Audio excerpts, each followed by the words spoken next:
بند والے ابھی زندہ ہیں، اندھوں کو نظر کیا آئے گا، اندھوں کو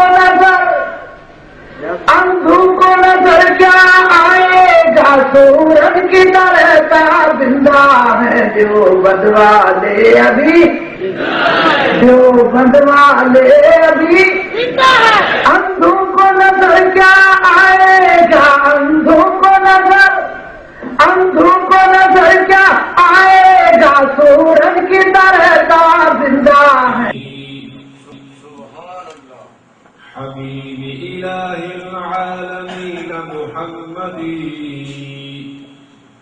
بشير نذير هاشمي مكرم عطوف رؤوف من يسمى بأحمد. أما بعد فأعوذ بالله من الشيطان الرجيم. بسم الله الرحمن الرحيم. قد جاءكم من الله نور وكتاب مبين. وقال تعالى في مقام آخر: يا أيها النبي إنا أرسلناك شاهدا ومبشرا ونذيرا. وقال النبي صلى الله تعالى عليه وسلم: من استنى بي فهو مني ومن رغب عن سنتي فليس مني. وقال ابن عمر رضي الله تعالى عنهما: كل بدعة ضلالة وإن رآها الناس حسنة. صدق الله وصدق رسوله النبي الكريم الأمين. ونحن على ذلك لمن الشاهدين والشاكرين والحمد لله رب العالمين. ما إن مدحت محمدا بمقالتي ولكن مدحت مقالتي بمحمد. اللهم صل على سيدنا ومولانا محمد وعلى آل سيدنا ومولانا محمد صلاة تكون للنجاة وسيلة ولعلو الدرجات كفيلة. صلاة تحل بها العقد وتفرج بها الكرب. محترم و معزز بھائیوں، دوستوں، بزرگوں،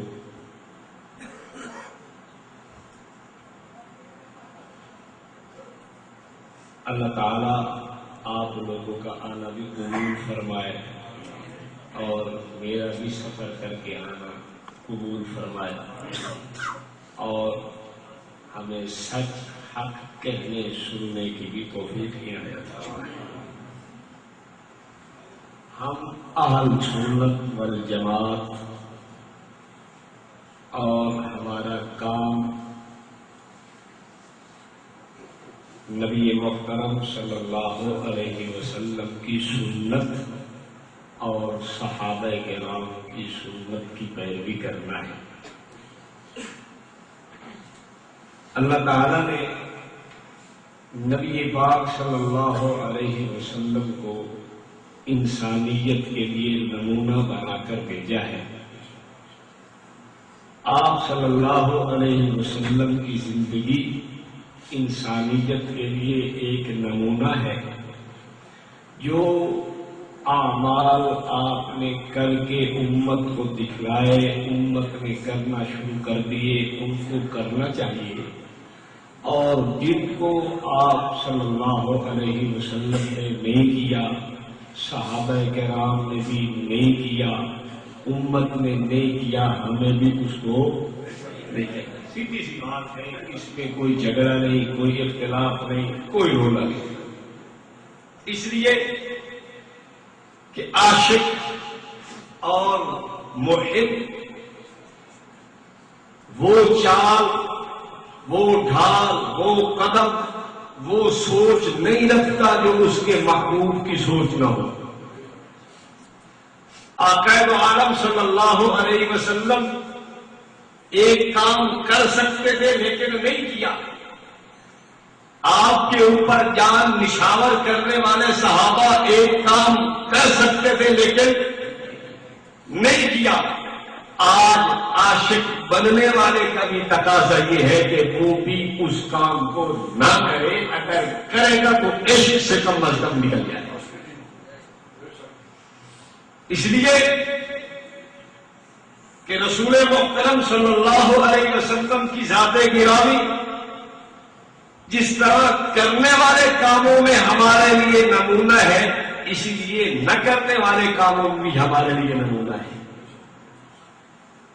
مکمل بات یہی ہے کہ جو کرنے والے کام امت کو دیے وہ کرتی چلی آئے امت، اور جو کام آقا نے نہیں کیے، صحابہ نے نہیں کیے، ان کو ہم بھی، اور یہ بات میں اپنی طرف سے نہیں کہہ رہا بلکہ صحابہ کرام کی جماعت کا ذمہ دار آدمی حضرت حذیفہ رضی اللہ تعالیٰ عنہ کا غالباً ارشاد گرامی ہے، امام شاطبی غرناطی نے یہ الاعتصام کے اندر نقل کیا ہے، کل عبادت لم یتعبدها اصحاب رسول اللہ صلی اللہ علیہ وسلم فلا تعبدوها، اور لوگوں جو عبادت میرے نبی محترم صلی اللہ علیہ وسلم کے صحابہ نے نہیں کی اس کو تم بھی نہ کرنا، کیوں؟ وہ بدعت ہے، دین کا حصہ نہیں ہو سکتا۔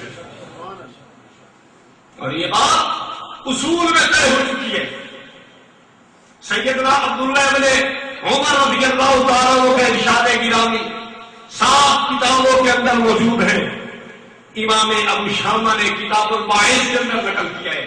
حضرت ابن عمر فرماتے ہیں لوگوں کل بدعت ضلالہ وإن رآها الناس حسنۃ، بدعت گمراہی ہے، بدعت دین سے دوری ہے، بدعت یہ بددینی ہے، بدعت یہ دین قطع نہیں ہو سکتی، چاہے بڑے بڑے کرنے اور کرنے والے اس کو ہنسیاں کہتے چلے جائیں، چاہے بڑے بڑے لوگ، بڑے بڑے عالم، بڑے بڑے اپنے آپ کو امام اور اعلیٰ حضرت کہنے والے اس کو ہنسنا کہتے چلے جائیں، لیکن صحابی کا فرما یہ ہے کہ وہ ہنسنا قطعا نہیں ہو سکتا۔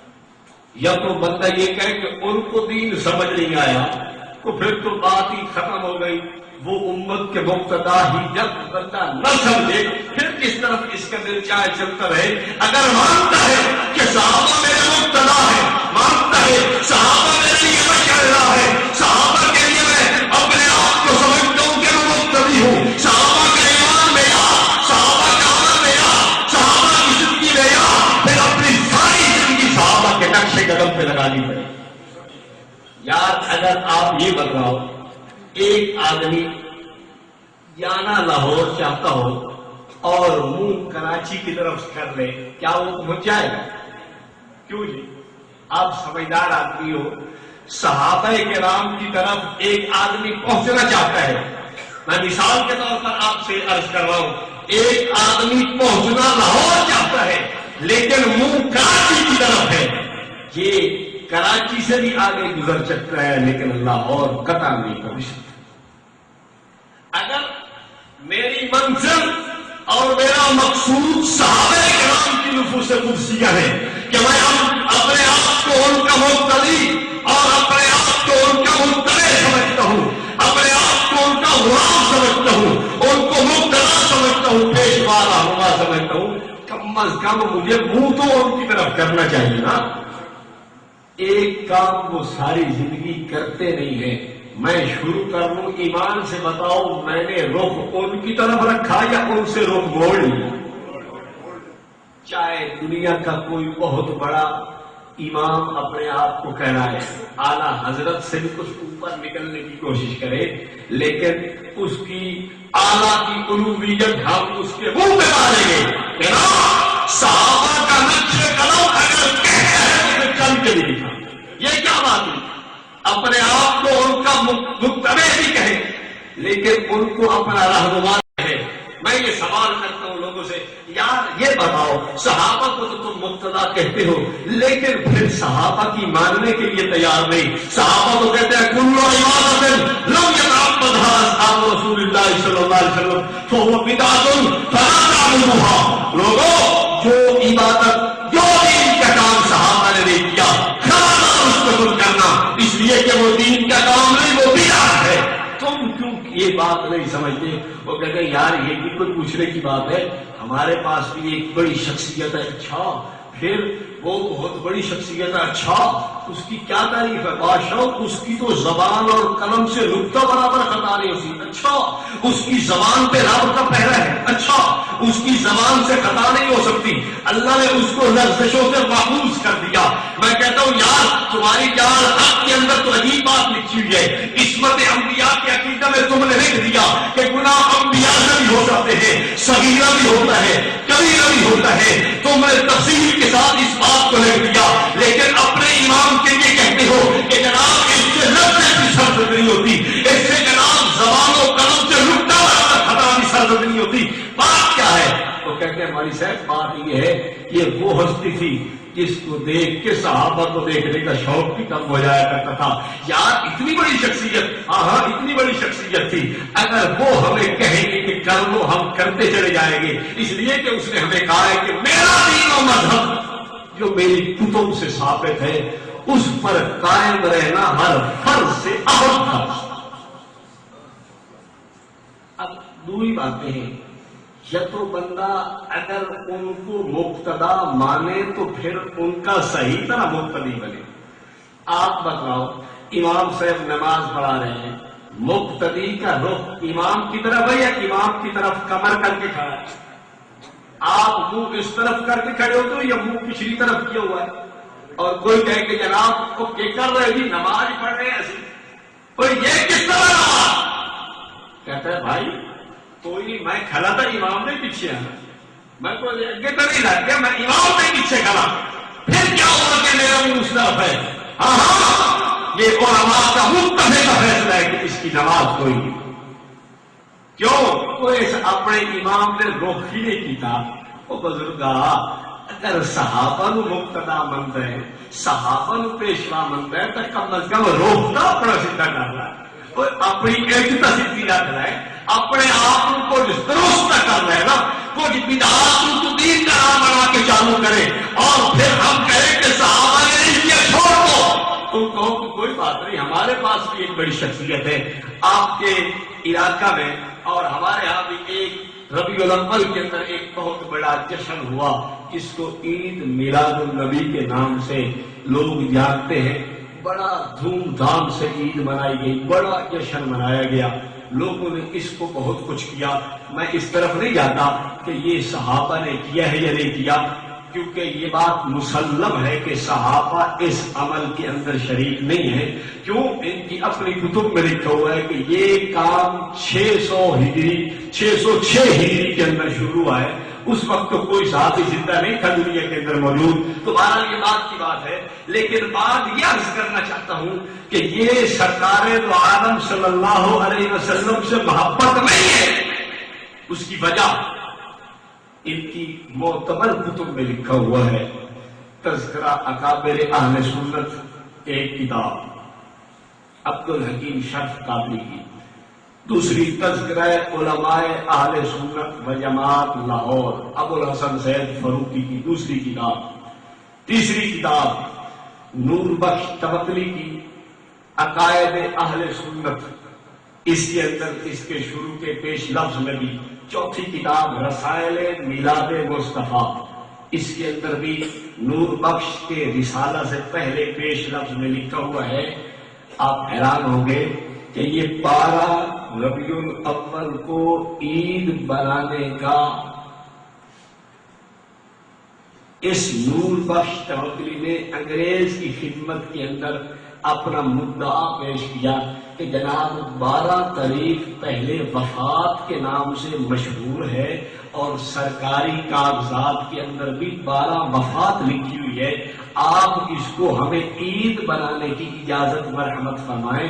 تو انگریز نے عید بنانے کی بھی اجازت دے دی، سرکاری طور پر چھٹی کا بھی اعلان کیا. سوال یہ ہے کہ انگریز کی نادا محمد علی اللہ اس کیوں اجازت دی تھی؟ سوال سوچن کی بات. انگریز نبی پاک صلی اللہ علیہ وسلم کا دشمن اور اس کے اندر کسی کو ذرا شک نہیں ہے. آؤ آج انگریز کی شیطانیت کو دیکھو، اس انگریز کی دشمنی کو آپ ملاحظہ فرمائیں.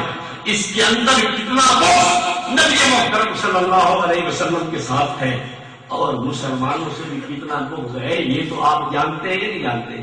کیوں اس نے اجازت دی؟ کچھ سوچنا بھی چاہیے. اللہ نے یہ جو عقل دی ہے بس صرف لاکھوں سلام پڑھنے کے لیے نہیں دی، کچھ سوچنے واسطے تو دیتی ہے کہ بس سوچے ہی صحیح میں کی کر دیں.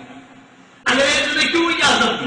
اب میں آپ کو بتاتا ہوں کیوں اجازت دی. مسلمان بھولے آدمی،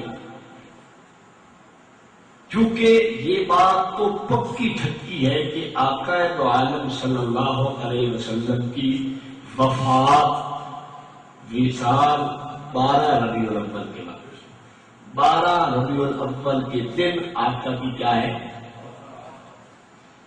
انگریز کا ذہن، انگریز چونکہ بڑا شاطر، بڑا چلاک اور بڑا ہی بڑا کا شاطر ہے، اس نے یہی بات سوچی کہ مسلمان بولے اپنے نبی کی وفات تے آپ جشن بڑے سے کرو گے اور اصاہب پاسے تے بھائی کہ انہاں تے ہساں واہ بھائی واہ بڑی تسا کام کی کرتے ہو.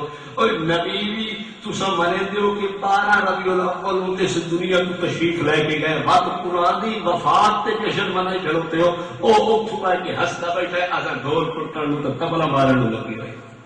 اور میں حقیقت کہہ رہا ہوں، صرف یہ بات لفاظی نہیں ہے، ڈھول بھی پیٹا جاتا ہے، تبلے کو بھی بجایا جاتا ہے، ڈانس بھی کیا جاتا ہے، ڈیجے بھی نچائے گئے. 12 ربیع الاول ہم سارے جانتے ہوئے اور جانوروں کے گلے کے اندر کھوتے تھے، گھوڑے کے گال کے ہار کرتے ہوئے جشن عید میلاد النبی مبارک. یار کچھ تو ہوتی ہے، کچھ تو احساس ہوا کرتا ہے. پھر بتاؤ کیا فیصلہ آباد کے اندر عید میلاد النبی کے جلوس کے نام پہ قرآن نہیں جلائے گئے؟ قرآن کے نسخے جلائے گئے، نبی محترم کے فرامین جلائے گئے، رسول محترم صلی اللہ علیہ وسلم کے الفاظ جلائے گئے اور آقا کی زبان سے نکلے ہوئے الفاظ جلا کر تو جشن منائے. میں اس کو کیسے جشن تسلیم کر کہ تو حضور کی خوشی میں منا اور انہی کے الفاظ کو جلاتا ہے اور انہی کے اوپر نازل شدہ قرآن جلاتا ہے؟ یہ کوئی بات سوچنے سمجھنے کی ہے؟ تو پھر میری بات صحیح ہے یا نہیں کہ انگریز دور سے بیٹھا خوش ہو رہا ہے مسلمانوں کے کی اپنے نبی نے وفات تے ڈول کٹن لگی ہوئی، تبلے کٹن لگی ہوئی، سرگیاں کٹن لگی ہوئی، باجے تے گاجے بجاون لگی ہوئی، نچن تے دریش مارن لگی ہوئی، ہیجڑے تے کڑیاں بجاون لگی ہوئی. جشن منایا جا رہا ہے. آج بھی آپ چلے جائیں لاہور کے اندر بینر صاف لگے ہوئے ناچ رہے ہیں. تو بھائی میں عرض یہ کر رہا تھا کہ رسول محترم صلی اللہ علیہ وسلم کی سنت زندگی سے عشق رکھنا یہ اصل دین کا تقاضا ہے. آقا دو عالم صلی اللہ علیہ وسلم سے عشق رکھنے کا تقاضا کیا ہے کہ آپ کی سنت. چپ ہو گئے کیوں جی؟ بولو نا یار، کوئی تو صحیح بولو. آپ کی سنت سے محبت رکھنا آپ کی محبت کا تقاضا. مسلمان کو حضور سے محبت پوری کائنات سے زیادہ. اچھا اب آپ کے علاقوں کے اندر یہ ایک نقشہ بھی چھاپا گیا ہے یا نہیں؟ اچھا بعض نقشے والوں نے یہ لکھا ہے کہ یہ آپ کا قدم مبارک ہے، جیسے یہ لکھا ہوا ہے. اور بعض نقشے والوں نے یہ تقسیم کیا ہے لیکن کہ یہ آپ کا نالین مبارک ہے. وہ تاری گھر چ گل نہیں رہتی بھائی اکر کہ بنے گی. بھائی ایک مشورے نال ایک گل طے کر لو بھائی کرنا کہ کوئی کہتا ہے جی نالین شریفین کا نقشہ ہے، کوئی کہتا ہے جی آپ کے قدم مبارک کا نقشہ ہے. تو بھائی گل گھر کے گل سیٹ کر لو. بس حیران ہو سو پہ 9 انچی دیا 8 اٹا رکھی ہوئی اس کی لمائی دے کم از کم 6 فٹ تو بڑا قدم والی بنتا ہے. یار بھائی تسا ایمان نال دسو رسول محترم صلی اللہ علیہ وسلم کے قدم مبارک دی لمبائی صاف سیرت کی کتاب موجود ہے. ایک بالشت تے 2 انگل آپ کا قدم مبارک لمبا آئی ہوں کہڑا 6 فٹ بڑا چھوڑے. کیا یہ آقا دی گستاخی نہیں؟ پتہ نہیں. حیران ہے لوگ سمجھ کیوں نہیں پہ جاتے. اور حیرت کی بات دوسری، وہاں لوگ خود اس بات کا اعتراف کرتے ہیں کہ اس آدمی نے وہاں صرف قدم نہیں بنایا بلکہ قدم بنانے کے بعد آقا کا نام بھی اوپر لکھا ہے، اللہ تعالیٰ کا نام بھی اس میں لکھا ہے. ایک طرف یا اللہ لکھتا ہے، ایک طرف یا محمد لکھتا ہے. اور عاشق رسول تیرے ایک کا نام کہاں چلا گیا؟ تجھے اتنی سمجھ نہ آئی کہ خود قدم بھی بناتا ہے، اس میں اللہ کا نام بھی لکھتا ہے، اس میں حضور کا نام بھی لکھتا ہے. تیرے ایک کو میں کیسے تسلیم کر جاؤں گی؟ ایک کے رسول ہے.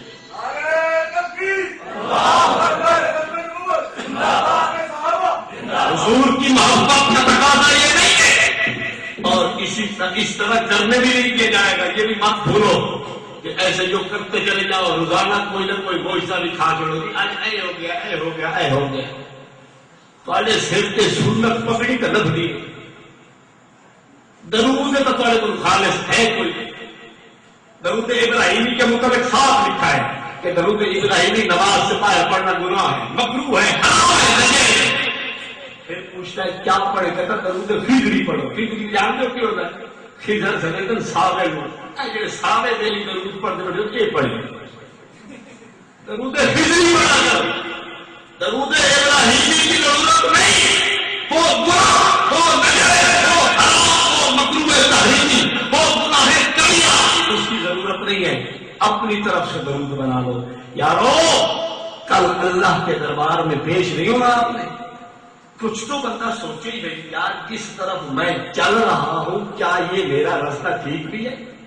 اور پگڑی کے متعلق صاف سیدھی بات ہے. مفتی غلام سرور قادری نے لاہور سے فتویٰ لکھا ہے کہ ہمارے ان بھائیوں کی طرح کسی خاص رنگ کی پگڑی کو اپنا شعار بنا لینا غلط ہے، ٹھیک نہیں. مولوی عمر کشمیری نے مقیاس الخلافت کے اندر لکھا ہے نبی پاک صلی اللہ علیہ وسلم نے ہمیشہ سفید رنگ کی پگڑی استعمال فرمائی. اس کو لڑتی ہے اور ڈیٹسٹی ہوتی ہے. آپ اس چیز کو پسند فرمائے، کیا ہمیں پسند ہونی چاہیے یا نہیں ہونی چاہیے؟ ایمان سے بتاؤ ہونی چاہیے نہیں ہونی چاہیے؟ کیا محبت کا تقاضا یہی نہیں ہے کہ جو آقا پسند فرمائے اگتی ہی؟ لیکن یہ شاید آقا پسند فرمائی اتنے اگتی کے بیٹے مڑوڑ تھی وہ نہیں کرے.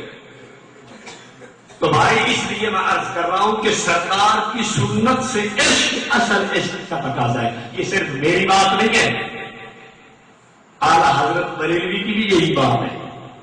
وہ اپنی کتاب ملفوظات اعلیٰ حضرت میں فرماتے ہیں تعظیم اسی میں ہے جس بات سے منع کیا جائے وہ نہ کی جائے.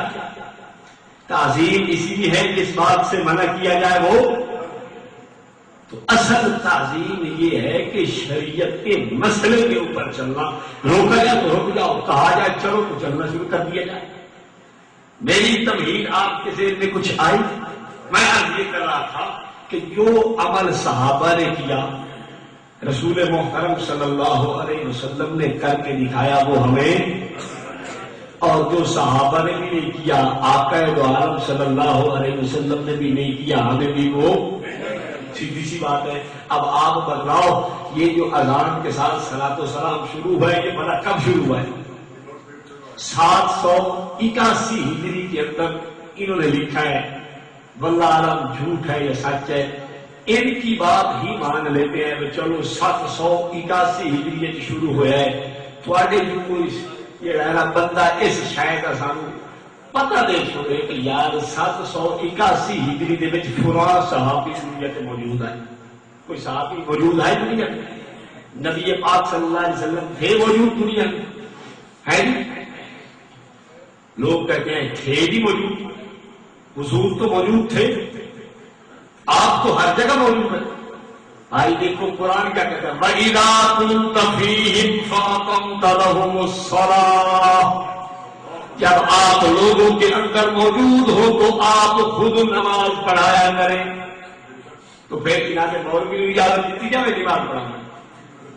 آپ اللہ قرآن میں فرماتا ہے وَإِذَا كُنْتَ فِيهِمْ فَأَقَمْتَ لَهُمُ الصَّلَاةَ، سونے جس ویلے تو لوگ ہونے تو مت نماز آپ پڑھائی کر، یہ مولوی گچھا چوپڑ کے آپ مسلح پہ چل کرو گا۔ بھائی اگر عقیدہ بھی یہی ہے کہ سرکار ہر جگہ موجود ہے، پھر مسلح پہ کم از کم تجھے آنے کی اجازت نہیں ہے۔ مفتی احمد یار وحیدی نے رسالہ نعیمیہ کے اندر لکھا ہے، جناب ابوبکر صدیق امامت کرا رہے ہیں، رسول محترم صلی اللہ علیہ وسلم دو صحابہ کے کاندھوں پہ ہاتھ رکھ کے مسجد میں تشریف لاتے ہیں۔ رسول محترم صلی اللہ علیہ وسلم کی آمد کا جب پتہ ابوبکر کو چلتا ہے، ابوبکر پیچھے ہٹ گئے۔ ہائے ہائے، مفتی احمد یار لکھتے ہیں کہ کیوں ہٹ گئے؟ کہتے ہیں کہ اس واسطے کہ حضور دے موجود ہو گیا، کسی کی امامت جہلی کائنی اور چلے آ، اگر آنا ہے حضور ہر جاتے موجود ہے تب تیری امامت کی وجہ ہو گئی، اس سے ابوبکر کی امامت کو منسوخ آ جاتی ہے، تیری امامت اتنے کی وجہ ہو گئی۔ سمجھا تو صحیح ہے بات کو، سمجھ آئی؟ اگر امامت جناب ابوبکر صدیق کی منسوخ ہو گئی، کیوں؟ حضور تشریف لائے، تو آج اگر آقا ہر جگہ پہ موجود ہے تو پھر تمہاری امامت کیسے چلتی رہتی ہے؟ اور پھر تم امامت کرانے کے بعد یہ بھی کہتے ہو کہ حضور پاک صلی اللہ علیہ وسلم فلاں جنازے میں شریک ہوئے۔ آگے خان صاحب بریلوی لکھتے ہیں الحمدللہ وہ جنازہ مبارکہ میں نے پڑھایا تھا۔ یہ بھی کہہ دیا جاتا ہے، میں اس طرف نہیں جا رہا، میں تو صرف ایک بات آپ کے ذہن میں ڈالنا چاہتا ہوں کہ اگر رسول محترم صلی اللہ علیہ وسلم موجود ہے پھر مولوی کی امامت کا کیا مطلب؟ پھر مولوی صاحب مسلح بھی کچھ رفا لینا چاہیے۔ مولوی جی کتنے چل رہے ہو کی پروگرام میں تھوڑے یار نماز پڑھاؤنا ہو، بھائی نماز بعد چ پڑھائی پہلے مسئلہ سمجھا دینا کہ آقا جو موجود ہے تو اگے کتنے چلے۔ جناب ابوبکر صدیق رضی اللہ تعالیٰ عنہ جن کے متعلق آقا فرماتے ہیں ما ينبغي لقوم فيهم ابا بکر ان يؤمه غيره، کہ حضور فرماتے ہیں کہ ابوبکر کی موجودگی میں کسی اور کی امامت اللہ بھی پسند نہیں کرتا، مومن بھی پسند نہیں کرتے۔ وہ ابوبکر شان والا، وہ ابوبکر شان والا رسول محترم صلی اللہ علیہ وسلم کے آتے ہیں، جب تشریف لاتے ہیں تو پیچھے ہٹتے ہیں۔ مولوی صاحب لکھتے ہیں کہ بھائی چونکہ حضور کی موجودگی میں ہر ایک کی امامت منسوخ ہے، مولوی صاحب سانو مسئلہ تو سمجھاؤ، تہاڈی امامت منسوخ نہیں ہوتی؟ ایک مطلب ہے تہاڈے مولوی دی کائی نماز دی کائی، چونکہ حضرت ابوبکر دی نماز تو تہاڈا منسوخ ہو گئی، امامت پیچھے ہٹ گئے کہ تہاڈی امامت میں کوئی منسوخیت کا نہیں، کوئی پکیاں ٹکیاں بالکل مضبوط ہے۔ یار کوئی بات کرو کرنے والا، یہ عقیدے دوہرے دوہرے نہ بناؤ، دین کو صحیح طرح لوگوں کے سامنے پیش کرنے چاہیے۔ اچھا اسی بات کو تھوڑا سا اور چھیڑ کے آگے چلتے ہیں۔ اگر آپ صلی اللہ علیہ وسلم ہر جگہ پہ موجود ہیں، سوال یہ ہے کہ آقا نے سفر بھی کیے یا نہیں کیے؟ آپ تو ہر جگہ موجود تھے، سفر کس چیز کا؟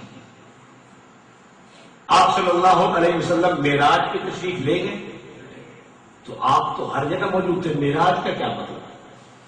اچھا آپ نے سفر میں کتنی نماز پڑھی ہے؟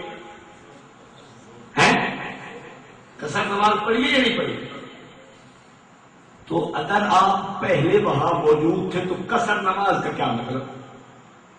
وہ تو پہلے ہی موجود تھے۔ آپ مسافر بھی ہو، آپ مہاجر بھی ہو اور حاضر ناظر بھی ہو، اس بیٹے کا کمال نہیں؟ اس بیٹے پہ لاکھوں سلام۔ حیرت کی بات ہے، مہاجر بھی کہتا ہے آپ کو، آپ صلی اللہ علیہ وسلم کو مسافر بھی مانتا ہے، آپ صلی اللہ علیہ وسلم کو ہجرت کرنے والا بھی مانتا ہے، آپ کو معراج پہ تشریف لے جانے والا بھی مانتا ہے، اور آپ صلی اللہ علیہ وسلم کو حاضر ناظر بھی مانتا ہے۔ اسی بات پہ ایک اور بات کرنا چلو، مولوی احمد رضا خان صاحب نے اپنی کتاب فتاوی رضویہ جلد 6 صفحہ 132 پہ لکھا ہے حاضر ناظر کا لفظ بہت برے معنی کا احتمال رکھتا ہے، یعنی پوری گال کیا ہے، یعنی ایک بڑی بڑی گال بہت برے معنی کا احتمال رکھتا ہے۔ کسی نے پوچھا کہ خدا کو حاضر ناظر کہہ سکتے ہیں؟ نہیں، خدا کو نہیں کہنا چاہیے کہ یہ بہت برے معنی کا احتمال رکھتا ہے۔ میں نے پوچھا ایک انصاف نام بھی دسو، ایک ہوگے کال وہ اللہ صاحب واسطے کا استعمال نہ کی جائے تو نبی صاحب واسطے کر رہی آنے چاہیے، اللہ کے لیے استعمال نہیں کہ یہ بہت بڑا معنی کا استعمال رکھتا ہے۔ ہم سب ایک گالی بھی سوچتا ہے، اس گالی کا احتساب حضور کے لیے تو تم نے کر دیا، اللہ کے لیے کہتا ہے کہ یہ نہیں کرنا چاہیے، آسان میں سمجھا اس کا ایک گال ہوئے آدمی اللہ نہ کٹو تو حضور کو کہا۔ اور دیکھو آپ یہ اس کا کنز و ایمان رکھا ہوا ہے، یا ایھا النبی انا ارسلناک شاہدا ومبشرا ونذیرا، شاہدن کرنا صاف حاضر ناظر لکھا ہوا ہے۔ سانو سمجھ نہیں آتی میں کہڑے پاسے قوم لے کے چل پائی، اللہ سائیں راستے آتا ہے کہ بڑی بڑی گال ہے نہ کٹو، اور حضور واسطے آپ لکھی گئی اس بیٹے پہ لاکھوں سلام میں کہوں میں کیا کہوں؟ تو بھائی یہ حاضر ناظر کا مسئلہ اسی سے آپ کو بھی سمجھ آ جائے گا کہ رسول پاک صلی اللہ علیہ وسلم کے متعلق قرآن کہتا ہے یہ کنز الایمان ہے، اور اس کا صفحہ نمبر 67 ہے اور پارہ نمبر 3 ہے۔ یہ میرا ترجمہ نہیں کیا ہوا، کہ مولانا احمد رضا خان سے بریلوی کا ترجمہ کیا ہوا ہے۔ وہ فرماتے ہیں آیت نمبر ہے جی اس کی 44، وَمَا كُنْتَ لَدَيْهِمْ إِذْ يُلْقُونَ أَقْلَامَهُمْ أَيُّهُمْ يَكْفُلُ مَرْيَمَ، اور تم ان کے پاس نہ تھے جب وہ اپنی قلموں سے قرعہ ڈالتے تھے کہ مریم کس کی پرورش میں رہے۔ وَمَا كُنْتَ لَدَيْهِمْ إِذْ يَخْتَصِمُونَ، اور تم ان کے پاس نہ تھے جب وہ جھگڑ رہے تھے۔ اور مسئلے تو بھگا نہیں دینا چاہیے، پر خود کہتے ہو حضور نہیں تھے اس وقت موجود، تو پھر حاضر ناظر کا مسئلہ صرف لوگوں لڑاون واسطے رکھے ہیں۔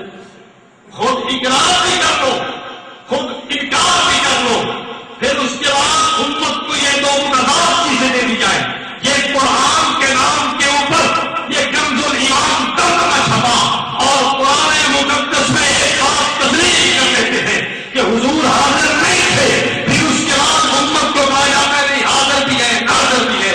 اور دسو قرآن تشو کے پور نماز کے اور اگے ازالے بھیجے تو علاقوں سلام یہ اصل پریشان میں کیا کریے تو کریے کوئی ایک بات امت کو تو کہا رسول محترم صلی اللہ، اور یہ بات یاد رکھو یہ کوئی کمال نہیں ہے حاضر ناظر ہونا، یاد رکھ لو یہ بات، میں اپنے اصول سے نہیں کہہ رہا، انہوں نے لکھا ہے شیطان بھی حاضر ناظر ہے، ہمارے ساتھیاں اٹھا کے دیکھو، اور یہ بھی لکھا ہے کہ شیطان حضور سے زیادہ حاضر ناظر ہے، اور آپ اٹھاؤ میڈیا سے حضوریت، اس میں بھی لکھا ہے کہ شیطان حاضر ناظر ہے، نور و عرفان اٹھاؤ اس میں بھی لکھا ہے کہ شیطان حاضر ناظر ہے۔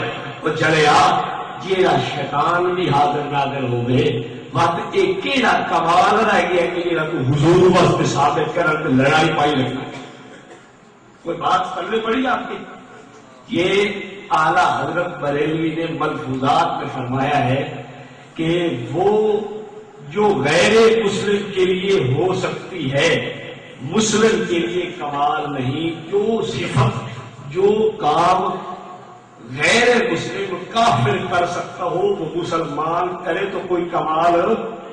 یہ اعلیٰ حضرت نے ملفوظات صفحہ 378 پہ لکھا فرمایا، اور میں بھی تو دسو کافر ہے نہیں شیطان، کافر شیطان غیر مسلم کافر ہی ہے نا، اس انہوں نے ترائے جلیت مولویاں منیا کہ حاضر نہ جائے، اور تسا ایمان نال دسو کہ کوئی کمال ہے جہاں حضور واسطے ثابت کرنا چاہیے؟ کیوں نہیں بھائی؟ جب آپ نے خود تسلیم کر لیا کہ شیطان بھی حاضر ناظر ہے تو پھر کیوں حضور پاک صلی اللہ علیہ وسلم کے لیے یہ بات ثابت کرتا ہے؟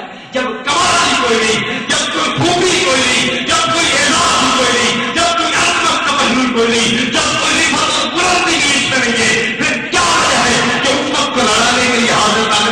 چھینٹ کے جا. آقا دو عالم صلی اللہ علیہ وسلم کو اللہ نے بڑی شان عطا فرمائی ہے. قرآن میں دیکھیے لا ترفعوا اصواتکم فوق صوت النبی. اے ایمان والو حضور پاک صلی اللہ علیہ وسلم کے سامنے آواز کو بلند. اب آپ ایمان سے بتاؤ ایک آدمی آقا کو ہر جگہ موجود بھی مانے پھر آواز بھی بڑی چلا چلا کے نکالے پھر بولتا بھی زور زور سے ہے انادے پلے کا شرعی. قرآن کہتا ہے ان تحبط اعمالکم وانتم لا تشعرون. وہ ہر شے چٹ ہو گئی ہے تو پتہ ہی نہیں لگنا. تو سب وہ لاکھوں سلام پڑھی لگ رہے تو دیکھ رہے ہو ہر شے. کیوں؟ اس لیے کہ آقا کی تعلیم ہے.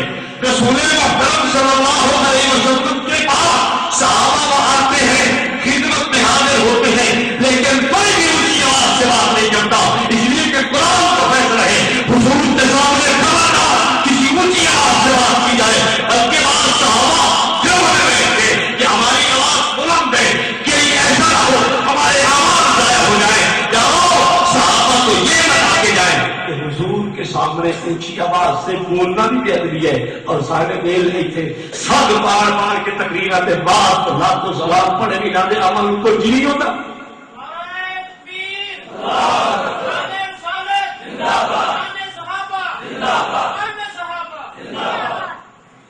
قرآن کہتا ہے ان الذین ینادونک من وراء الحجرات اکثرهم لا یعقلون. کچھ لوگ آئے دروازے کے باہر کھڑے ہو کے کہنے لگے اخرج یا محمد الینا یا محمد اخرج الینا یا محمد ہمارے پاس تشریف لائیے. اللہ تعالیٰ نے قرآن کی آیت نازل کر دی ان الذین ینادونک من وراء الحجرات. یہ جڑے کاد دے باہر سڑے تے کھڑوتے نے میرے سونے نبی نو اکثرهم لا یعقلون. یہ اکثر لا یعقل ہے اکثر بے وقوف ہے. میں تسا دسو ایمان نال کسی کو اصل کچھ نہیں یاد رہے. اصل تو قرآن کی گل بیان کر رہے ہیں قرآن کا مسئلہ پیش کر رہے ہیں ود گج نہیں کی. میں ایمان نال تسا دسو ایک کا دبا ایک بندہ کرو کے سٹے تو وہ تو بن وجے بے وقوف تے جیڑا اتنے سو سال اتنے سو کلومیٹر کے سفر کو کرو کے سٹے وہ عقل مند ہے. کیوں نہیں تسا دسو سیانے بندے بیٹھے سارے پڑھے بندے ہو بڑی جٹا کی گلا کرا رہے ہو لوگوں چپ کرا رہے ہو جٹ بندے ہو سمجھدار ہو ایک بندہ باہر کٹ دے کھلو کے سٹے تھا اللہ فرمائے یہ بے وقوف ہے. میرے نبی کی تعظیم یہ ہے کہ کھلو رہے آ میرا نبی تشریف لایا گیا حق اپنی گل پیش کرے آ یہ جڑا باہر کھلو کے سٹے تھا کھلو تک اکثر ہو لایا کہ بے وقوف ہے. اور میں تسا دسو ایمان نال بوبے دے باہر سجنا بے وقوفی ہے تے ایتھوں کھلو کے سعودیہ دے وچ کھڑ کے کھلو کے سجنا رسول پاک صلی اللہ علیہ وسلم کو ایتھوں آواز دینا یہ عقل مندی. یار کچھ تو بولو یہ عقل مندی ہے. پھر خود سوچ لینا چاہیے کہ یہ اثر کس پاس ہے. اب قرآن مقدس کی طرف آئیے قرآن بیان کرنا بس قرآن مقدس ہی تو مسئلے بیان کی جاؤ گے اللہ خیر صلی اللہ. ہمارا الحمدللہ یہ قرآن ہماری بالکل پوری زندگی کی ضمانت دیتا ہے. پوری زندگی عقائد کے حوالے سے ہو پوری زندگی عوام کے حوالے سے ہو یہ قرآن ہماری رہنمائی کرتا ہے. اس قرآن نے ہر وقت انسانیت کو روشنی دی چاہے وہ کسی بھی قسم کی گمراہی کے اندر کیوں نہ ہو لیکن قرآن وہ نور ہدایت بن کے آیا ہے کہ پوری انسانیت کے لیے یہ رحمت اور اللہ قرآن امین کی طرف سے نور بنے. ایک گل آ گئی کر چھوڑا ہی نور دی ناراض ہو تو کرتا چڑھ جاؤ کہ تصا اگر ناراض ہو تو بھائی میں کیا چلنا میں پڑھنا تو کوڑاونا نہیں میں میٹھی میٹھی گلا سنا کرتا چلا جاؤ. یہ قرآن نور ہے یا نہیں نور ہے یہ کبھی تو روشنی لکھی ہے کیوں تو ستا جو نور یہ طلب منچ کرو تو ساری چانڑوں میں اسی اتنا ہے کیوں بھائی مولوی صاحب کچھ عقل کا خیال کر نور تو ہے لیکن نور اس نے آپ کا ہدایت کا راستہ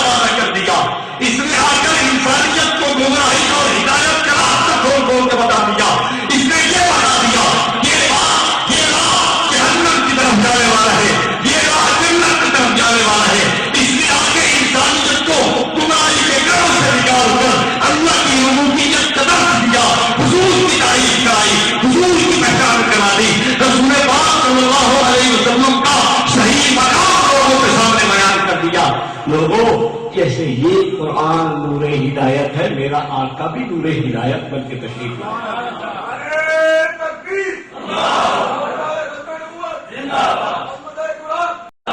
ہم کوئی نور کے منکر نہیں ہیں۔ آقا دو عالم صلی اللہ علیہ وسلم صرف نور نہیں بلکہ سراجم منیرہ بن کے تشریف لائے۔ دیوبندی حضور پاک صلی اللہ علیہ وسلم کی نورانیت کا منکر نہیں، ہاں اتنی بات ضرور کہتے ہیں، آپ انسان بھی ہیں اور آپ نور بھی ہیں۔ نور کا معنی یہ ہے کہ نور ہدایت بن کے تشریف لائے، اور آپ صلی اللہ علیہ وسلم انسان بھی ہیں۔ میں آگے چل کے اس کی وضاحت کرتا ہوں، لیکن سر دست ایک حوالہ دیتا چلوں۔ کمزوری کے حاشیے کے اوپر تفسیر خزائن العرفان موجود ہے۔ اس خزائن العرفان والا اس بات کو تسلیم کرتا ہے کہ حضور کے آنے سے ہدایت کا راستہ واضح ہوا۔ آگے چلیے، ایک شخصیت گزری ہے جس کو شیخ عبدالحق محدث کہتے ہیں۔ شیخ عبدالحق محدث کی اگر مدارج النبوت اٹھا کے آپ دیکھ لیں، مدارج النبوت میں بھی شیخ نے یہی بات ثابت کی ہے۔ حضور کو نور اس لیے کہا جاتا ہے کہ حضور کی وجہ سے ہدایت کا نور واضح ہوا۔ میں کہتا ہوں آگے چلو، ایک بہت بڑی شخصیت جس کو پیار پیر روشن کلی محبوب سبحانی ذل رحمانی سیدنا عبدالقادر جیلانی کہتے ہیں، انہوں نے اپنی کتاب سر الاسرار میں لکھا ہے حضور کو نور اس لیے کہتے ہیں۔ آپ ظلمات جلالیہ سے محفوظ تھے، اس وجہ سے نہیں کہتے کہ آپ نور تھے، انسان نہیں تھے۔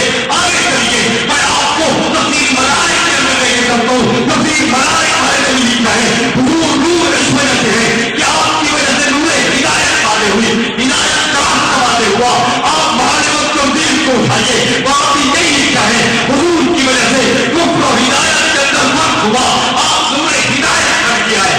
یہ ساری باتیں یہی بتلاتی ہیں کہ حضور نور بھی تھے، حضور بشر بھی تھے۔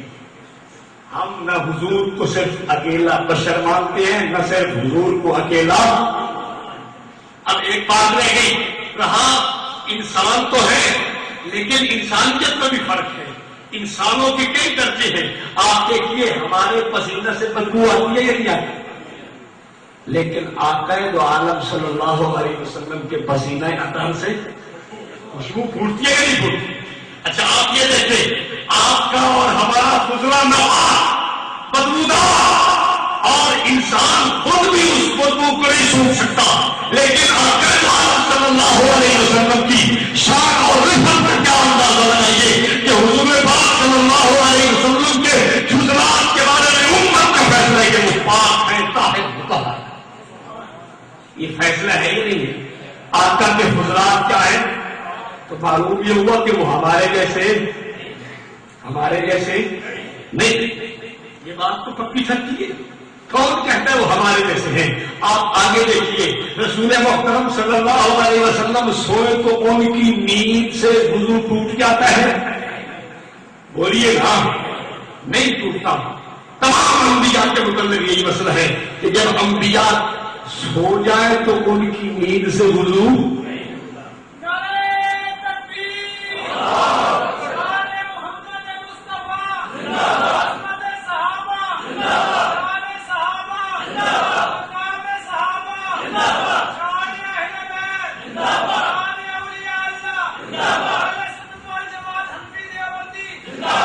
یہ بات مسلم ہے۔ تمام قسم کے مسالک نے اس بات کو تسلیم کیا ہے کہ رسول محترم صلی اللہ علیہ وسلم سو جائے تو آپ کے سونے سے وضو، لیکن ایک اور بھی تو نہیں کھائی گالی دیا تھا، لیکن وہی آپ کو ٹکار چھوڑا تھے۔ آپ اعلیٰ حضرت بریلوی صاحب نے اپنی فتاوی نظریہ کے اندر لکھا ہے کہ ایک اور شخصیت بھی ہے، اس کا وضو بھی نہیں ٹوٹتا۔ وہ نبی نہیں، وہ رسول نہیں، وہ صحابی نہیں، وہ تبع تابعی نہیں ہے، وہ تابعی نہیں ہے۔ وہ کون سی شخصیت ہے؟ کہتا ہے پیران پیر بھی سو جائے تو وضو نہیں ٹوٹتا ان کا۔ اور یہی بات نہیں، اٹھائیے آپ اس کی کتاب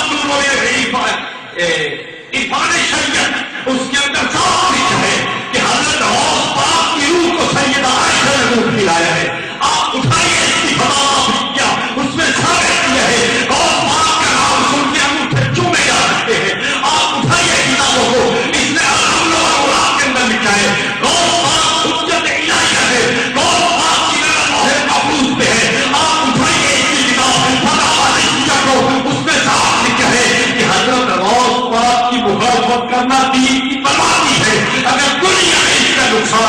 آخرت برباد گئی. اور دکھائی ایک بول گالی کرتا چلا جاوا. اعلیٰ حضرت اس فتوے آپ پھنس کر دیں. صرف اعلیٰ حضرت نہیں تمام قسم کے لوگ پھنسیں گے. کیوں؟ اعلیٰ حضرت کہتے ہیں کہ حضرت غوث پاک کی مخالفت دین و دنیا کے لیے ضرب قاتل ہے اور دنیا آخرت کی تباہی کا سامان ہے. یہ بات لکھنے کے بعد اب آپ سوچیں، حضرت غوث پاک کی ایک کتاب ہے غنیۃ الطالبین. آپ نے دیکھی ہے کبھی؟ آپ نے پڑھی بھی ہے کبھی؟ اس غنیۃ الطالبین کو آپ دیکھیں. اس غنیۃ الطالبین میں صاف لکھا ہوا ہے کہ حضور کی ولادت مقدسہ 10 محرم الحرام کو. اور میں تو سدسو اگر ایتانو کڈن جلوس ایتانو کرن جشن دانو حلوے تے مانڈے تے کڑائیاں تے جناب ڈھول ڈھمکا مارے تے یہ دوے کالے دے لیے انہاں دی شکل نہ بتا دے. ان کر کے انہوں نے گھر گھر سے جنہوں نے پہچان نہیں کہہ رہے بھائی اپنا یا کوئی گواڈی پہ آئے ہوئے. حقیقت کیا ہے؟ ان کو غم ہے، وہ اپنا غم منا رہے ہیں. اگرچہ غم منانے کی بھی شریعت اجازت نہیں دیتی، یہ خوشی منا رہے ہیں. تو نہ انہوں نے وہ چھترول کرنا نا انہیں بریلی ہوں نہ بڑے کو. اب میں آپ سے پوچھتا ہوں انہوں نے حضرت غوث پاک کی مخالفت کی ہے نا؟ اچھا چلو، حضرت غوث پاک نے لکھا ہے کہ اسلام میں 2 عیدیں ہیں اسی غنیۃ الطالبین کے اندر. ایک عید منائی گئی وہ مخالفت کی تھی یا نہ کی ہے؟ حضرت غوث پاک نے غنیۃ الطالبین میں لکھا ہے جو مسئلہ حضور سے بھی ثابت نہ ہو، جو بات نبی پاک کے ساتھ بھی ثابت نہ ہو، جو بات تابعین اور تابعین کے بھی نہیں، اس بات کو نہ چھوڑو. وہ دین میں بدعت ہے، تم دین کا حصہ سمجھتے ہو. کیا غوث پاک کی مخالفت نہیں ہو کہ میں تاری آخرت بھائی میں تو تاری آخرت میں خیردار کے سیدھے اتھے لکھ کر چلو کرو گے. غوث پاک کی مخالفت ہونی چاہیے. کوئی خیال کرو بات کہاں سے کہاں چلی گئی. میں یہ کہہ رہا تھا کہ رسول پاک صلی اللہ علیہ وسلم ہم جیسے انسان تو ہے لیکن انسانوں جیسے حضور پاک صلی اللہ علیہ وسلم کی نیند سے آپ کا وضو، اور اگر اثر سمجھے سارے وضو غیر مبندہ میں بھی نہیں کرتے. اور تھوکی لگتے بیمار سائن کا سائن سنت ہے گی سائن کے تو پھر اٹھی کے بعد جناب بیمار کھو کر ارادہ وضو نہیں بچتا بڑا چیڑا وضو کہتے ہیں. یہ مولانا کے ذمہ ہے، میں تو اپنی بات کر کے آگے چلتا ہوں. آخر تو عالم صلی اللہ علیہ وسلم کی بشریت بے مثال ہے. آپ حجر اسود کو دیکھیے. حجر اسود پتھر ہے یا نہیں ہے؟ کیا وہ باقی پتھروں جیسا ہے؟ پتھروں میں سے تو پتھر ہے لیکن باقی پتھروں جیسا پتھر سچ کہتا ہوں. زمزم کو دیکھو، یہ پانی ہے یا نہیں؟ باقی پانی جیسا ہے یا نہیں؟ میں یہ بھی کہتا ہوں ایک پانی وہ ہے جو میری ہاتھ کر کے انگلیوں سے نکلا ہے، وہ بھی پانی ہے لیکن اس پانی کا مقابلہ حوض کوثر بھی نہیں کر سکتا. کیوں؟ آپ کا کی انگلیوں سے نکلا ہے. اس پانی کا اپنا شان ہے. پانیوں میں سے پانی تو ہے لیکن پانیوں جیسا پانی. بات آپ کو سمجھ آ رہی ہے؟ آپ انسان تو ہیں لیکن انسانوں جیسے. اچھا ایک بات اور بھی آپ کر کے چلا جاؤں. اعزاز کس بات کرنا ہے؟ اللہ نے 3 قسم کے گروہ بنائے. بڑی بڑی دنیا کے اندر مخلوقات 3 ہیں، ایک انسان، ایک جن اور ایک فرشتہ. ان میں سے اشرف المخلوقات کون ہے؟ اچھا آپ بتلاؤ، جب اشرف المخلوقات انسان ہے تو پھر نبی کو کیا بننا چاہیے؟ جن یا انسان یا فرشتے؟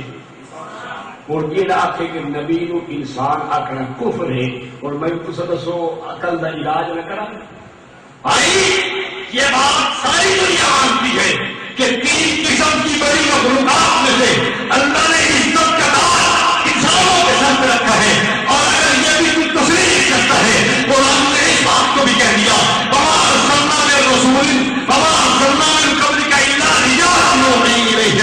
جو بھی نبی بنائے ہم نے انسانی نبی بنائے. یہ انسانیت کے سر پہ نبوت کا تاج کہہ گیا. صرف انسانیت کے نہیں بلکہ مردوں کے سر کے اوپر، عورتوں کے سر کے اوپر نبوت کا تاج نہیں رکھا گیا. تو جب تمام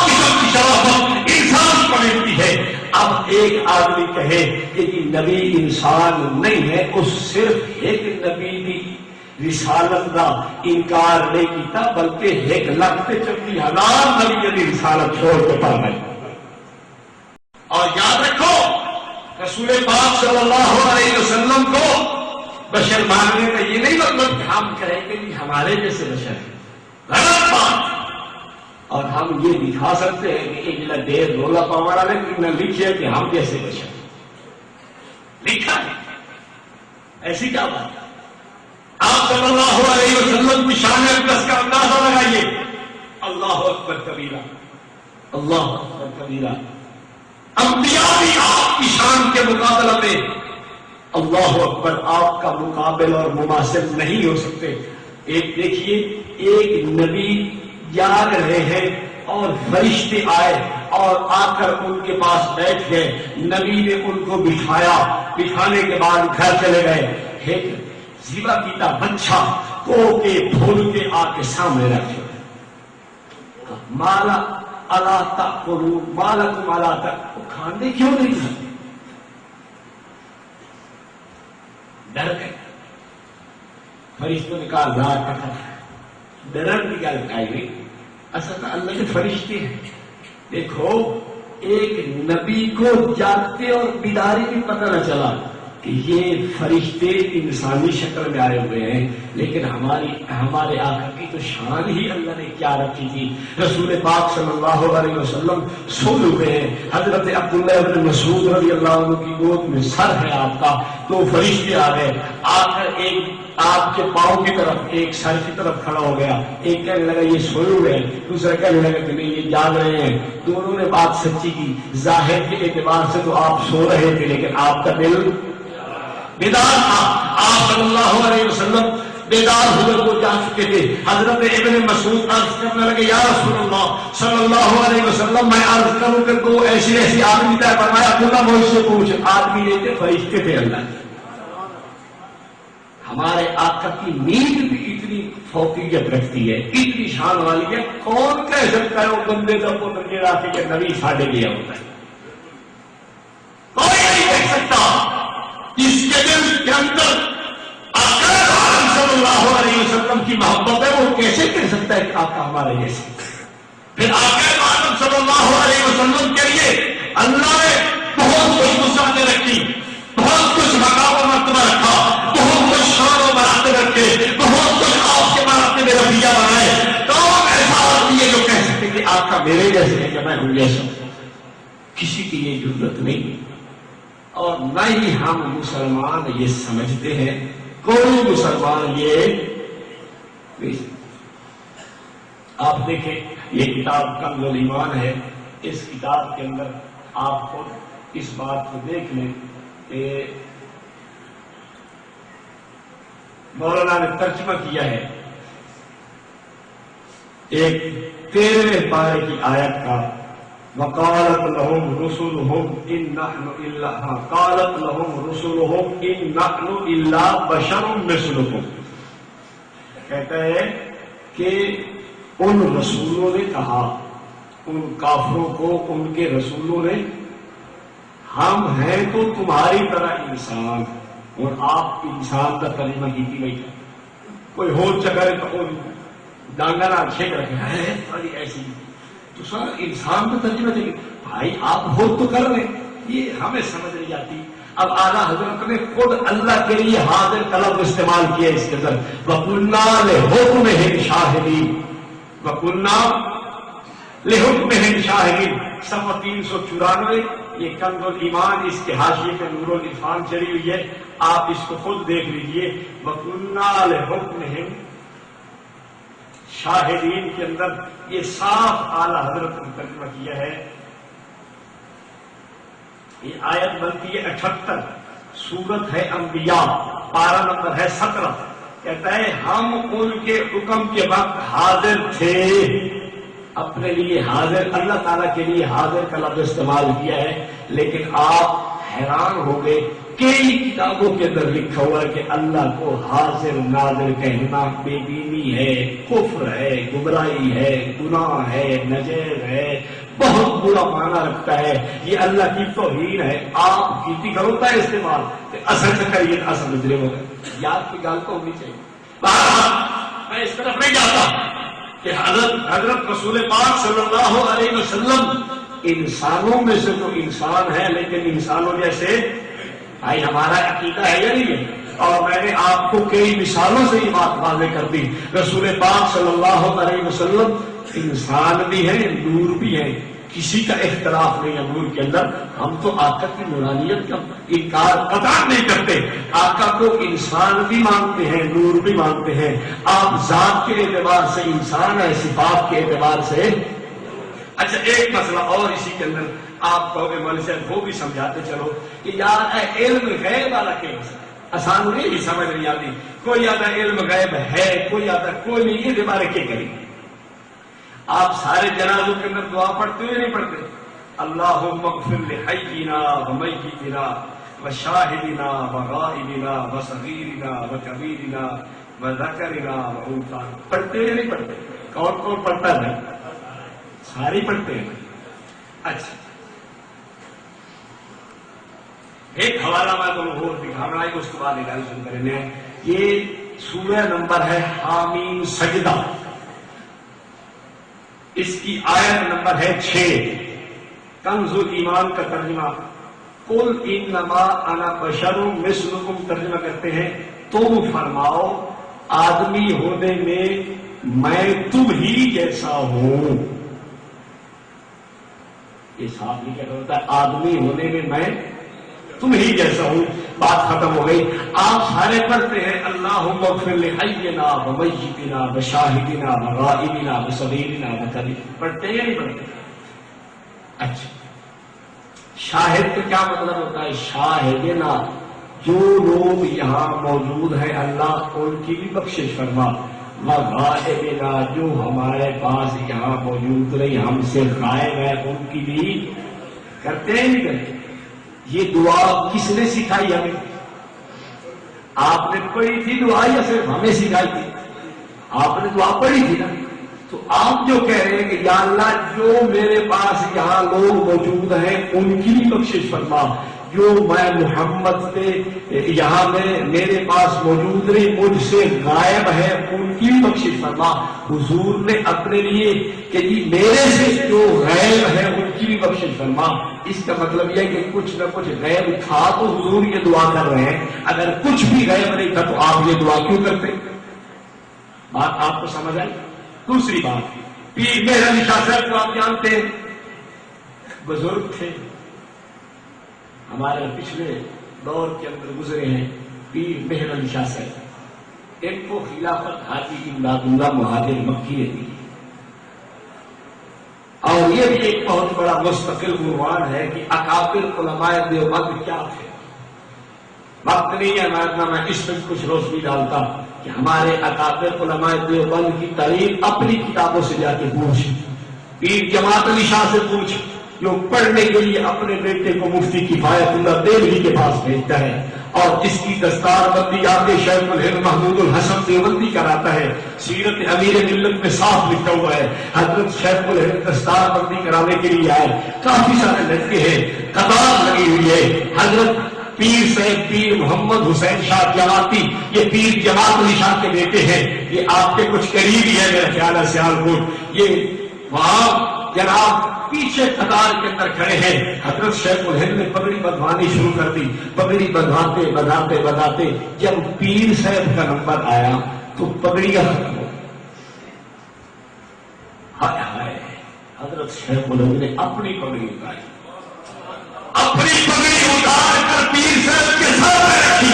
اور صرف اتنی بات نہیں اگر کتاب میں لکھا ہوا ہے وہ دستار فضیلت آج تک بطور محفوظ ہے. اور اگر اکابر علماء دیوبند گستاخ تھے ان سے پگڑی کٹوانے کا کیا مطلب؟ ان کی پگڑی کو آج بطور محفوظ رکھنے کا کیا مطلب؟ اگر گستاخ تھے تو پگڑی کا سر واپس کر دو. کیوں نہیں رکھتے ہو سارے بزرگ کی پگڑی اپنے سے؟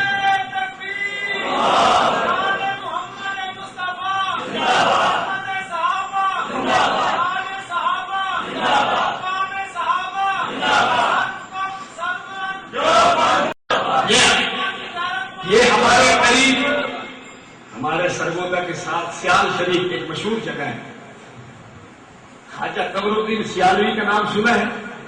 ان کے والد تھے خواجہ ضیاء الدین سیالوی. تحریک خلافت کا زور ہے. حضرت انگریز کے خلاف اپنا پورا زور صرف کر رہے ہیں کہ انگریز کو ناکام کر دیا جائے. اسی صورت کے اندر چلتے چلتے حضرت خواجہ ضیاء الدین سیالوی دارالعلوم دیوبند یہاں پہنچے. حضرت امام العصر محدث جلیل سید السادہ سید انور شاہ کشمیری رحمۃ اللہ علیہ کو پتہ چلا کہ پنجاب سے خواجہ ضیاء الدین سیالوی تشریف لائے ہیں. حضرت نے چھٹی کروا کر حضرت خواجہ ضیاء الدین سیالوی کا استقبال گیٹ کے اوپر آ کے کیا اور بڑے اعزاز کے ساتھ خواجہ صاحب کو دارالحدیث کے اندر لے گئے. جا کر علامہ کشمیری نے مسند حدیث پیش کر دی کہ حضرت خواجہ صاحب آئیے مسند پہ بیٹھیے. خواجہ صاحب کے نئے شاہ سے آپ کا رتبہ بلند ہے, یہ خواجہ آپ کی مسند پہ نہیں بیٹھ سکتا. حضرت خواجہ صاحب کے پیچھے بیٹھ گئے, امام الحسن کے پیچھے بیٹھ گئے. گھروں میں ایک باتیں ہونی چاہیے. اس کے بعد حضرت امام الحسن نے سارے علماء کو اکٹھا کرایا. اکٹھا کرانے کے بعد حضرت خواجہ صاحب نے ان کو معاف کیا. معاف کرنے کے بعد دارالعلوم دیوبند کی کامیابی کے لیے دعائیں دی. اس کے بعد 200 چندہ بھی دے کے آئے. اور ہم چندہ نہیں مانگتے, کہو تو نہیں ہمیں. خواجہ ضیاء الدین سیالوی کی طرح چندہ نہ دو ہمیں, ہم یہ نہیں ہمارے مدرسے نہ دو, لیکن اتنی بات ضرور کہتے ہمیں کہو کچھ نہیں. یہ آپ کے پاس پیر کرم شاہ بیلی اسی کے سامنے حیات کو اٹھا کے دیکھو, یہ کئی عربیوں کا شاگرد ہے. اس نے حدیث مولانا رسول خان صاحب سے پڑھی ہے. جاؤ دیکھو مولانا رسول خان سے دور ہے, دیوبند کا ثبوت ہے اور دیوبندی ہے. یہ کیا کرے گا؟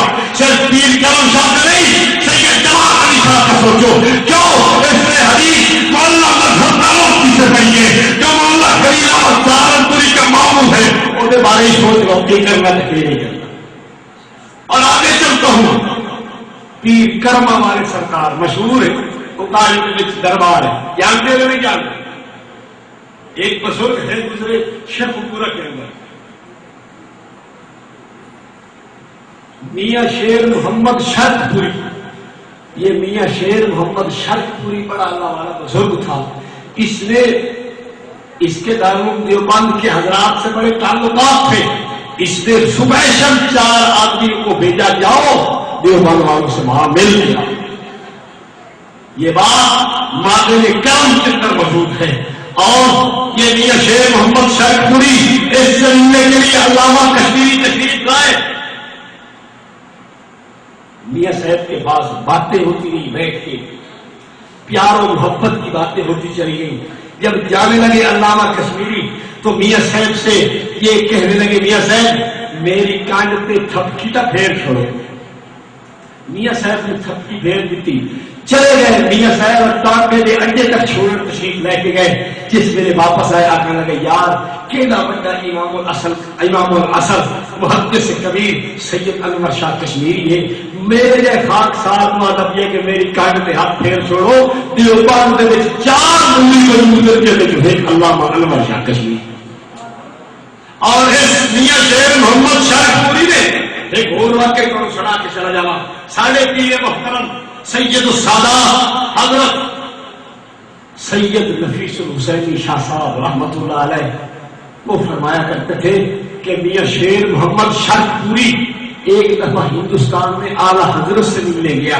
یہ بات میاں صاحب کے خلفاء میں مشہور تھی اور میاں صاحب اپنے خلفاء کو سنایا کرتے تھے. ایسا بھی ہوا ہے کہ جب ایک دفعہ چلا گیا تو منصب الاسلام بریلی کے اندر بھی چلتا ہے کہ یار اعلی حضرت بریلوی کو مل لوں. جا کے دیکھا تو اعلی حضرت بریلوی نے کتابیں کھولی ہوئی ہیں اور ٹانگیں پھیلائی ہوئی ہیں, حکم بھی ہے. میاں صاحب نے سوچا کہ یار میں ایڈا بڑا بندہ سن کے آیا ہوں تو یہ حال ہے, حدیث کی کتاب اگو تے پیر لمبے کر کے لکھا باہر نکلا.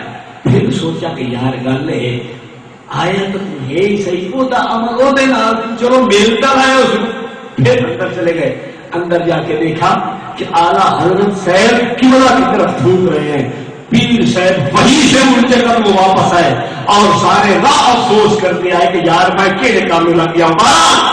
کہ میاں شیر محمد شرفپوری اس کا خلیفہ سید اسماعیل شاہ بخاری کرما والے سرکار، اس نے جا کر حدیث سہارنپور کے اندر مولانا خلیل احمد سہارنپوری سے پڑھی ہے۔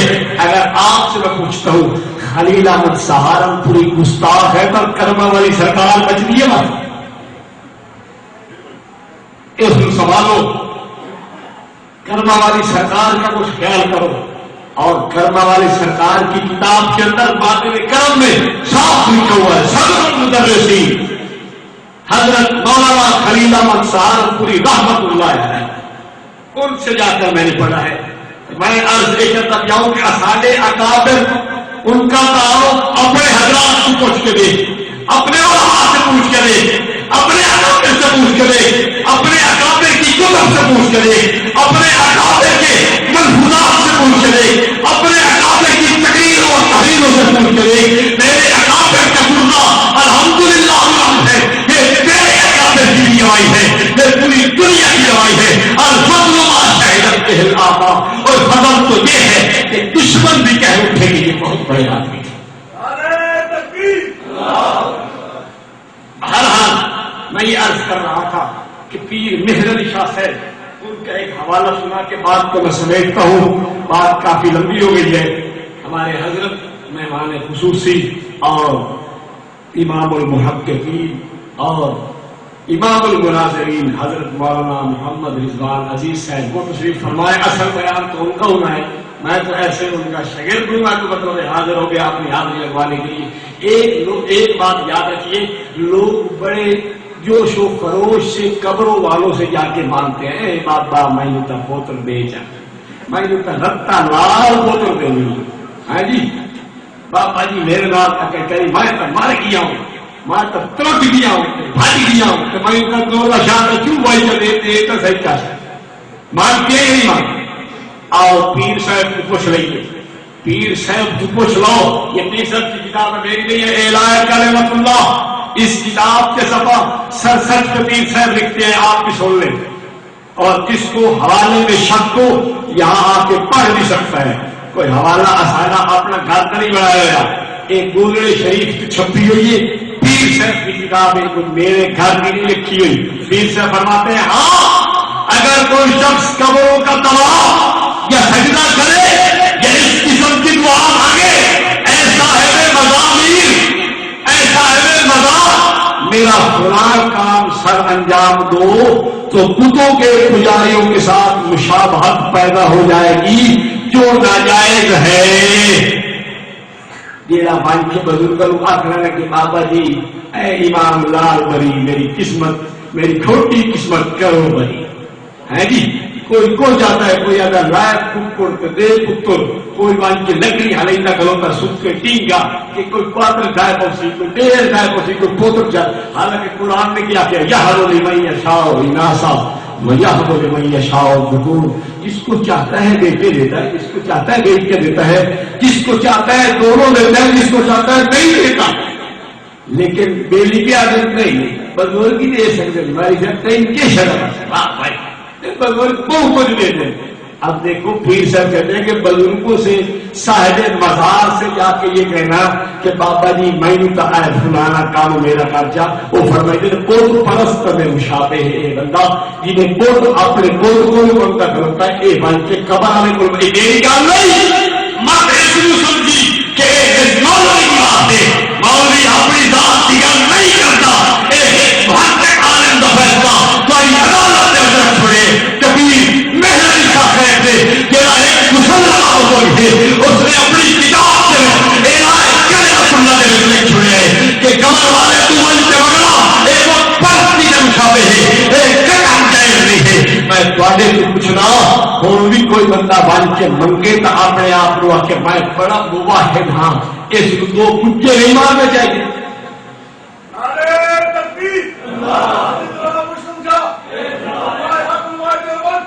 اچھا ایک حوالہ اور اس کے بعد میں سمجھتا ہوں۔ پیر مہر علی شاہ صاحب رحمۃ اللہ علیہ سے پوچھا گیا کہ علم غیب کے متعلق کیا آپ کا خیال ہے؟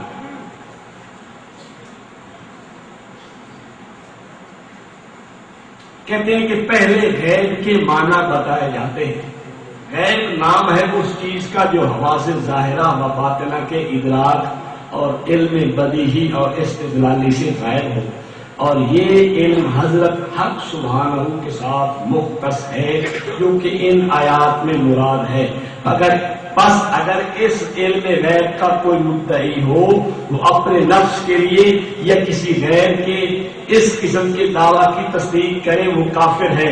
مگر جو خبر پیغمبر صلی اللہ علیہ وسلم دیتے ہیں وہ یا تو بذریعہ وحی حاصل ہوتی ہے، یہ اللہ تعالیٰ اس کا علم ضروری نبی کے اندر پیدا فرما دیتے ہیں، یا نبی صلی اللہ علیہ وسلم کی حس پر حوادث کا انکشاف فرما دیتے ہیں. تو یہ علم غیب میں داخل نہیں ہے. مسئلہ یہ نہیں ہے کہ آقا دو عالم صلی اللہ علیہ وسلم عالم الغیب ہے یا نہیں ہے. بات آپ اس میں سمجھ لیں. اختلاف صرف اس بات کے اندر ہے کہ آقا کے علم کا نام کیا ہے. آقا کے علم کا نام کیا ہے؟ لوگ کہتے ہیں کہ ان کے علم کا نام علم غیب ہے. ہم کہتے ہیں نہیں، ان کے علم کا نام اطلاع غیب ہے، انباء غیب ہے، اخبار غیب ہے، علم غیب.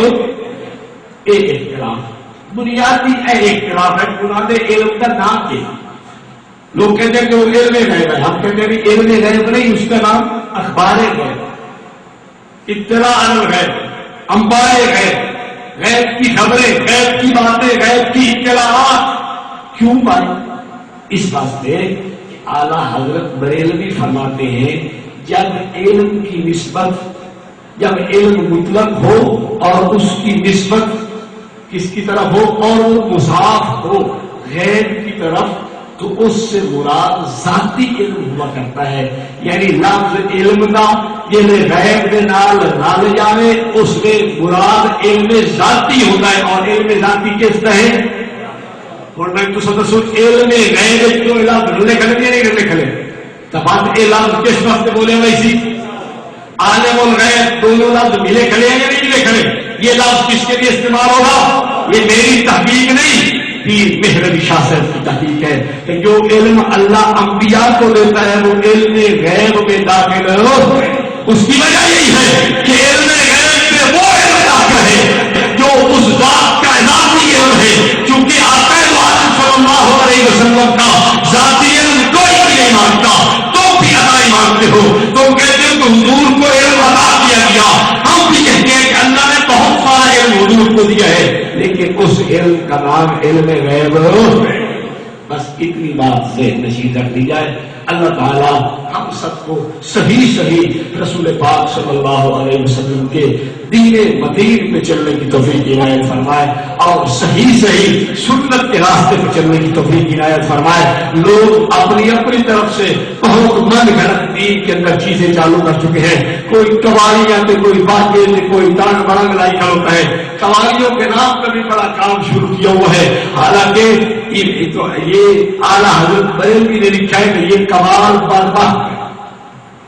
اچھا ایک مہینے سے کوئی نبی کمال آیا، کوئی صحابی، کوئی تابعی، کوئی امام، کوئی اللہ کا ولی، کوئی بڑا بڑا بزرگ. بات ایک یہ دے مسلک کمال میں وہ مسلک سچا ہے پورا بھائی. کیونکہ کوئی نبی بھی کمال کوئی نہیں، کوئی صحابی بھی کمال کوئی نہیں، کوئی تابعی بھی کمال نہیں، کوئی تبع تابعی بھی کمال نہیں، کوئی امام بھی کمال نہیں ہے، کوئی اللہ کا بزرگ بھی کمال نہیں ہے. اور یہ کمال ہوئے اس بارے آپ فیصلے چلو گے وہ کئی بڑا. اور اعلیٰ حضرت نے لکھا ہے جو قوالی مضامین کے ساتھ ہو وہ حرام ہے، لعنت ہے. اور اعلیٰ حضرت نے اپنی کتاب احکام شریعت کے اندر یہ بات صاف لکھی ہے کہ مضامین والی ڈھول ڈھمکے والی قوالی کی کبھی اجازت نہیں دی جا سکتی. اس لیے کوئی بزرگ بھی اس ڈھول ڈھمکے والی قوالی کو نہیں سنتا رہا. تو میں آپ کو یہ عرض کرتا ہوں کہ یہ قوالیوں والا دین جس کے پاس ہو وہ خود سوچ رہے بھائی نہ کوئی اللہ کا ولی کمال، نہ کوئی بزرگ کمال، نہ کوئی امام، نہ کوئی محدث، نہ کوئی مفتی، نہ کوئی مفکر، نہ کوئی اسلام کا بہت بڑا متکلم، نہ کوئی بڑا بڑا امام، نہ کوئی بڑا بڑا فقہ حنفی کا بہت بڑا عالم، نہ چاروں اماموں کا کوئی مقتدی، نہ چاروں امام، نہ تابعی، نہ تابعی، نہ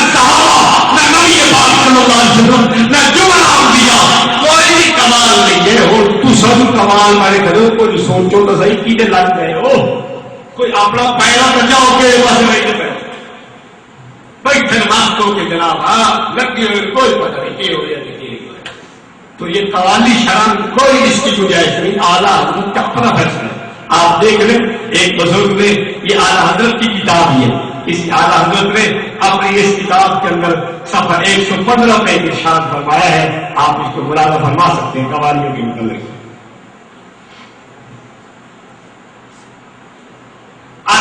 کیا روایت یہ صحیح ہے کہ حضرت محبوب الہی رضی اللہ تعالیٰ عنہ قبر شریف میں ننگے سر کھڑے ہو کر گانے والوں پر لعنت فرماتے؟